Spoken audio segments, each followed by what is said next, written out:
Red lights, Frowny, Nuface. Before you spend hundreds on Black Friday, some of these devices could actually waste your money and even damage your skin. I'm Dr. Amir Karam. I'm a board-certified facial plastic surgeon and founder and creator of Karam MD Skin. I specialize in facial rejuvenation, which means I help people look as young as they feel. With Black Friday coming up, you're probably seeing ads for at-home anti-aging devices literally everywhere. And as someone looking to invest in your skin, you might be wondering which ones actually are worth it. Today, I'm rating 5 of the most popular at-home devices I get asked about constantly, and some of them actually have quite a bit of merit, and some of them are a total waste of time and money. And again, like I said, some of them could actually be negative and ruin your skin. So if you want honest science-backed advice on skin health and what really works in anti-aging, hit subscribe. I upload videos like this every single week. All right, so let's get into it. First up is Gua Sha. I don't know why I like saying that so much. This is by far the most gentle one. Gua Sha is a facial massage technique using a stone, basically like a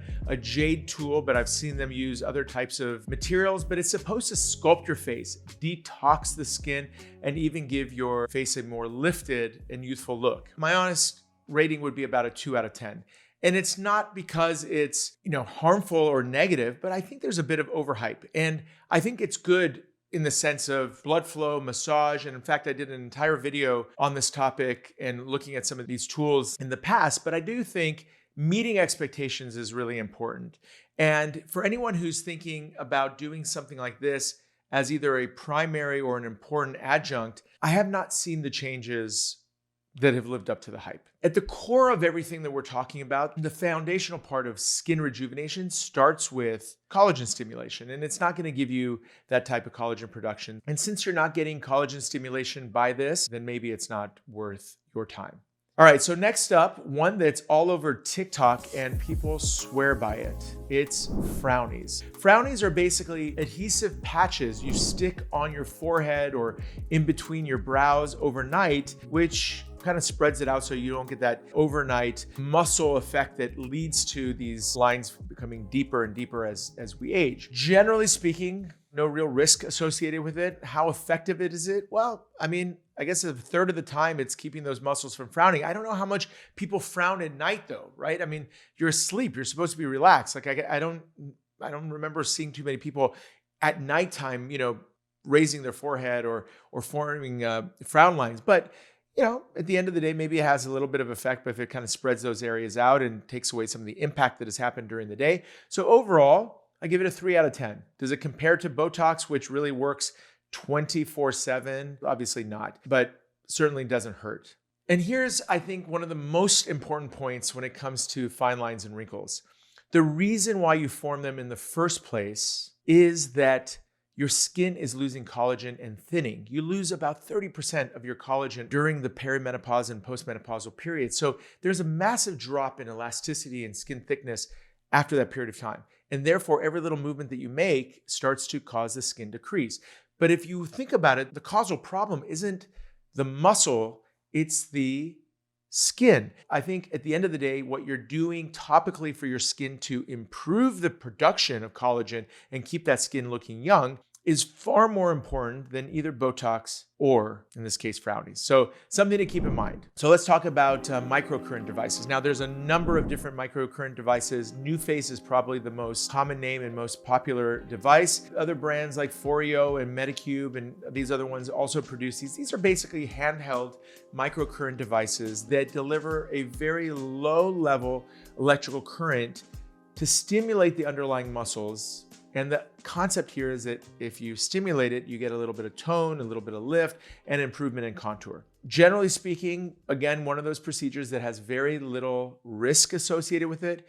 The results are more or less temporary. If you have an event that you're getting ready for and you want to look a little bit better, a little bit lifted, etc., it can be very useful. Therefore, I give it about a 5 out of 10. And remember, I have pretty strict and hard criteria because I'm talking about things that in order to get a high ranking, this has got to be something you should be using. And if you don't, there's a big opportunity cost. But one thing you certainly don't want to do with these devices, and I don't think any of them claim this, but sometimes they can be misunderstood, is they're not giving you long-term lift. They're not giving you a long-term prevention of skin aging or facial aging. And certainly when the laxity gets to a certain point, obviously the results are going to be less dramatic. All of this is basically a balance between doing it right, having the right expectations. And if you do that, it's not a bad tool if you're looking for kind of a quicker, more subtle sort of a change, especially right before any type of major event. The next one is tricky. Most people are actually using it completely wrong, and that is red light therapy devices. Now red light therapy is basically a treatment that uses specific wavelengths of red and near infrared light. We did an entire video on this topic. You should check that out for a little bit more information. But the idea is that it can stimulate a bit of collagen production, reduce inflammation, improve skin tone and skin texture. I use a red light on my hair. I think I did an entire video on hair. You should check that out as well. But red light treatments, I give it a 6 out of 10. And I know I've given it different ratings at different points. It's all based on what you are expecting from it.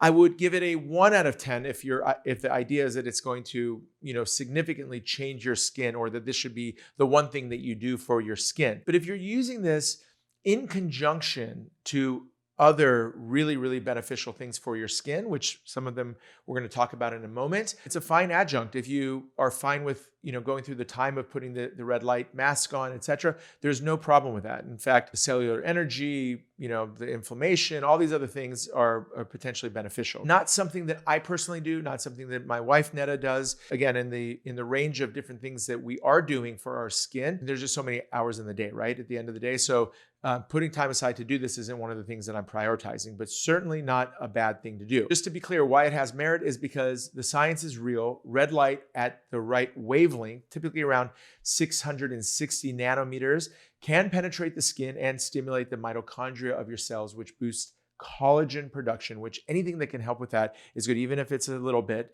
and speeds up healing. And ultimately, it is one of those things where, you're going to decide if you have the time in the day. It's probably pretty relaxing to put a little mask on, just kind of be mindful. You can't check your phone during that time, etc.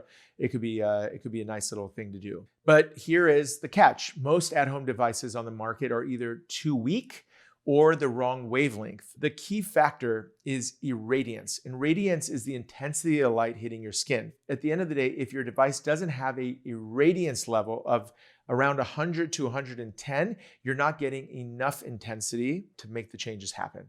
Otherwise, you're just kind of like sitting under a glowing light. So what to look for? Make sure you have true LED light, not just a red bulb or a colored film over white light. Trust me, there's a lot of weird devices out there. Check the irradiance specs. If it's too low, you'll need longer sessions, or you're going to have minimal effects and benefits.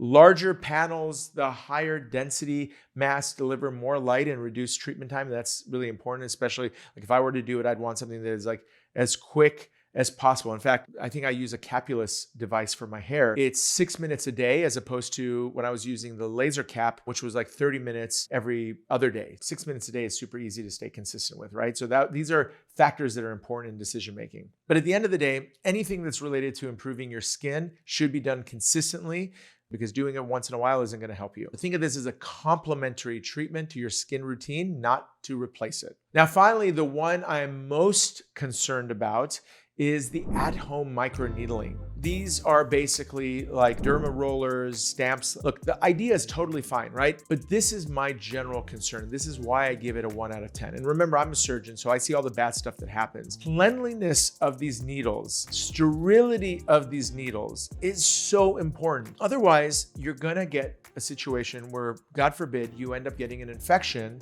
from the needles that you're putting onto your face. Like, you go out and get a professional microneedling, you use it on your skin as a sterile needle set, it's thrown away, it's discarded, it's put in the sharps container, it's gone. And then the next patient gets a sterile, and that's at least how it should be done if you go to a reputable place. But if you do this at home, and you're the average person, you have no idea how to sterilize devices, etc., what ends up happening is you're getting bacteria, oils, dead skins, all this stuff combining into those needles, and you're basically re-injecting it back into your skin, which oftentimes leads to infections and breakouts and things like that. Another difference is the at-home devices typically are much more superficial. Being more superficial it's fine, but it's not going to give you that impact, because typically they're around 0.25 millimeters, which is barely past the outermost layer of the skin. It typically needs to be a little deeper to get that meaningful collagen stimulation and production. There's nothing wrong with doing this theoretically, but there's these risks associated, right? So keep that all in mind. Bottom line is, I think if you're going to get microneedling done, you should definitely consider getting them done in a professional setting using the right techniques and doing it the right way, sterility wise, etc. It's a great way to stimulate collagen. I've always been a big fan of standard microneedling in the office, and I always advocate for it.